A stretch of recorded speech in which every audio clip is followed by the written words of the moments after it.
వస్తారా లేదా అని. మీరందరూ వచ్చారు, నా గుండెల్లో ధైర్యాన్ని నింపారు. అండ్ ఎవరెవరైతే చూడలేదో థియేటర్స్కి వెళ్ళండి, పక్కా ఎంజాయ్ చేస్తారు. Bubblegum is a story of love. It's a story of self-respect. So మీ అందరి లైఫ్ లో పక్కా ఏదో ఒక పాయింట్ లో, ఇంటర్వ్యూ పాయింట్ లో జరిగేది పక్కా జరిగి ఉంటుంది. మీరు అందరు రిలేట్ అయి ఉంటారు, చూస్తున్న వాళ్ళు కానీ ఇక్కడ ఉన్న వాళ్ళు కానీ.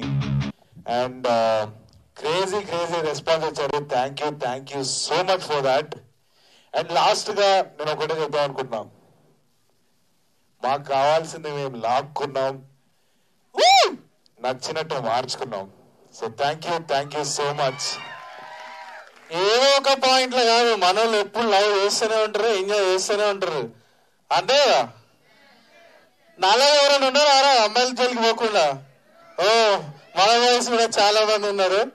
సో అలా మన షుగర్ డాడీ వచ్చిండు, ఏమో తెల్ల పిల్లలు లేపుకొచ్చినారా అన్నాడు. అయిపోయా. ఇక్కడికి వచ్చిన అందరికి థ్యాంక్ యూ సో మచ్. అందరు చూశారా సినిమా? రోషన్ది ఎలా ఉంది యాక్టింగ్? అలా డాడీది బాగున్నాయి సీన్స్. రోషన్ డాడీది మళ్ళీ ఎవరితో? సో బాగుంది రెస్పాన్స్ థియేటర్లో. రోషన్ యాక్టింగ్ చాలా బాగుంది. మానస లుక్స్ వెరీ బ్యూటిఫుల్. నువ్వు కూడా చింపేశావు కదా అనన్య. సో అదే ఇవాళ పికప్ అవుతుంది. రేపు అనుకునే థియేటర్స్ ఇంత సాఫ్ట్ ఉన్నారు కదా మీరు అందరూ. డాడీ అంటే అప్పుడు ఇట్లా వస్తాడు, క్యాలెండర్ లోకి వస్తాడు, ఎవరో ఏం చేస్తారో అంటాడు. మీ డాడీలకు చెప్తారా సినిమా వెళ్ళి చూడండి అని చెప్పి? చూస్తారా వాళ్ళు? Okay very good. Thank you అన్న. మన నలుగురు కొండల్లా మళ్ళా అన్న డైలాగ్ అయితే నాకు మస్తు నచ్చింది. మీరు కూడా చెప్పాలి, how you feeling enjoying the success? అందరూ ఎంజాయ్ చేశారా సినిమా? అక్కడున్న లేడీస్ చెప్తారు మొగుళ్ళతో ఎలా కొట్టుకుంటారని. నేను నా మొగుడు కొట్టుకున్నట్టు. అవునా? అంతేనా? అలానే కొట్టుకుంటావా? మొగుడు అంటే ఊరుకునేదే లేదు కదా, ఏమన్నా ఒక మాట అనేయాల్సిందే. అలానే కొట్టుకుంటాం. అలానే మీరు కూడా చెప్తారు కదా అందరూ పిల్లలు. అమ్మ కరెక్ట్గా చెప్తుంది ఏంటి, ముందు నిన్ను నువ్వు ప్రేమించుకో, అది ఇంపార్టెంట్. ఓకే, ఇంకే మరి 40 మందికి బిర్యానీ వండుదాం. కీమా బిర్యానీ డన్. కీమా బిర్యానీ కరెక్ట్. అందరు కలిసి ఫ్యామిలీస్ తీసుకెళ్ళి చూడండి. మీరు కూడా అందరు ఫ్యామిలీస్ తీసుకెళ్ళి చూడండి. ఓకే, మీ అమ్మ నాన్న కూడా చూపించండి. థ్యాంక్ యూ అండి. మన దాంట్లో మొత్తం ఇంగ్లీష్ లో స్టైల్ గా సూపర్ సక్సెస్ కొట్టారు. ఆది గారు మీకండి క్వశ్చన్. మీరు మాన్సా గారిని కార్లో కిస్ చేశారు, బైక్ మీద కిస్ చేశారు. మీకు ఏది కంఫర్ట్ గా అనిపించింది?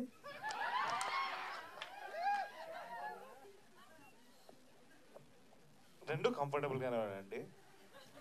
రెండు కంఫర్టబుల్ అనిపించాయి. ఇబ్బంది లేకుండా షూటింగ్ చేస్తాం, అది బేసిక్ గా చెప్పాలనుకుంది. అవునా? నీకేది కంఫర్ట్ అనిపించింది?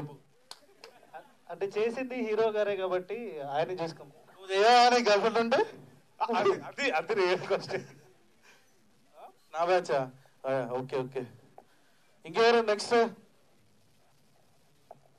అన్నా, ఈ మూవీలో అంటే ఇంతకుముందు హీరోలను చూసినాం, అంటే వైల్డ్గా రగ్గడ్గా అట్లా. దాన్ని మించి మీరు చేసిరు. అసలు మీ ఫీలింగ్ ఏంటి అసలు? ఇది అంటే ఎవరు ఇన్స్పిరేషన్ మీకు ఇంత వైల్డ్గా ఇంత రగ్గడ్గా చేయాలని? ఇంత వైల్డ్గా ఇంత రగ్గడ్గా అంటే కథ రాసిన ఆయన ఇన్స్పిరేషన్ నాకు. రవికాంత్ ఒక క్రేజీ వైల్డ్ సైడ్ ఉంది. ఓకే, సో అదే ఇన్స్పిరేషన్. లేదు, నేను ఎంతో కొంత రాసా, కానీ చేసిన తనే కాబట్టి తనలో ఉంది ఆ వైల్డ్ సైడ్. అది ఓన్లీ సినిమాలోనే బయటకు వస్తుంది. లేదు, కనిపిస్తుంది. ఎందుకంటే ఇంతకు ముందు ఉన్న హీరోలు వైల్డ్ రగ్గడ్ చూసినాం ఆల్రెడీ. పేర్లు చెప్పొద్దు కానీ అన్న మాత్రం ఈ సినిమాలో తోపు. మరి మామూలుగా ఉండదు రోషన్తో. ఏమనుకున్నారు? ఇంకో క్వశ్చన్, ఈ సినిమాలో మిమ్మల్ని హీరోయిన్ అవమానిస్తుంది కదా, అట్లా రియల్ లైఫ్ లో ఎవరైనా అవమానించరా? జరిగిందండి, చాలానే జరిగాయి. బట్ మీరు సినిమా మొత్తం చూసారు కాబట్టి లాస్ట్ లో ఒకటి ఉంటుంది, అది ఇక్కడ చెప్పాలి. చూసే వాళ్ళు మళ్ళీ స్పాయిల్ అయిపోతుంది. బట్ లాస్ట్ లో అంటే అన్ని అయిపోయిన తర్వాత ఒక డైలాగ్ ఉంటుంది కదా, చెప్పేవాడు అరే మనం ఏం చూసి వచ్చాం, ఏమైంది మనకి, ఎవరికి వస్తారమా అదంతా, ఇప్పుడు ఏడున్నాం చూడండి, ఏడ వరకు చూడండి అనేది కాన్సెప్ట్.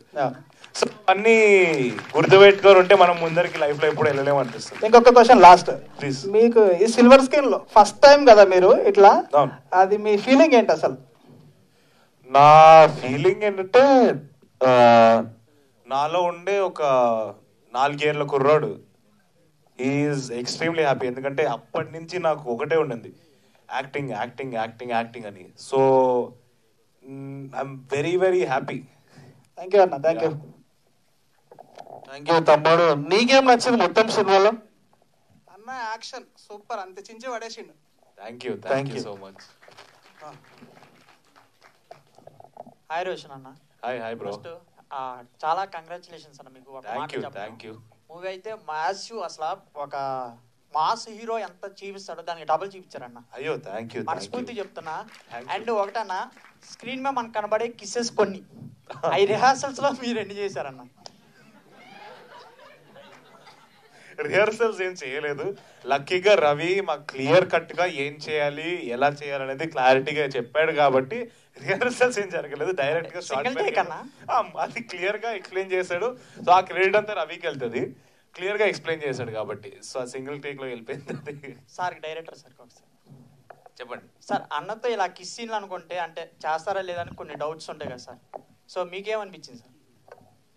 అంటే స్టోరీకి అవసరం కాబట్టి వాళ్ళు యాక్టర్స్ గా చేస్తారనిపించింది.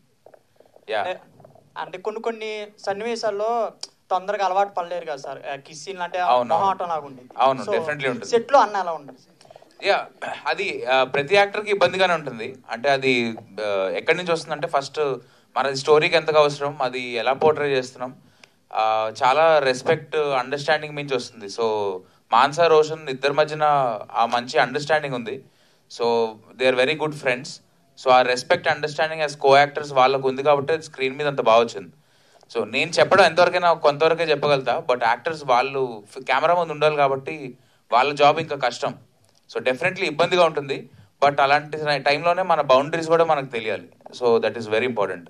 సార్ బైక్ మీదను కార్లో కిస్ సీన్ పెట్టారు, అలా గాల్లో కూడా ఒకటి క్రియేట్ చేయాల్సింది సార్, కొంచెం హైలైట్ చేస్తాం. స్పేస్ నెక్స్ట్ ఇలా ఇంటర్స్టెల్లర్ లాగా స్పేస్ లో ప్లాన్ చేద్దాం ఒకటి, స్పేస్ షిప్ లో.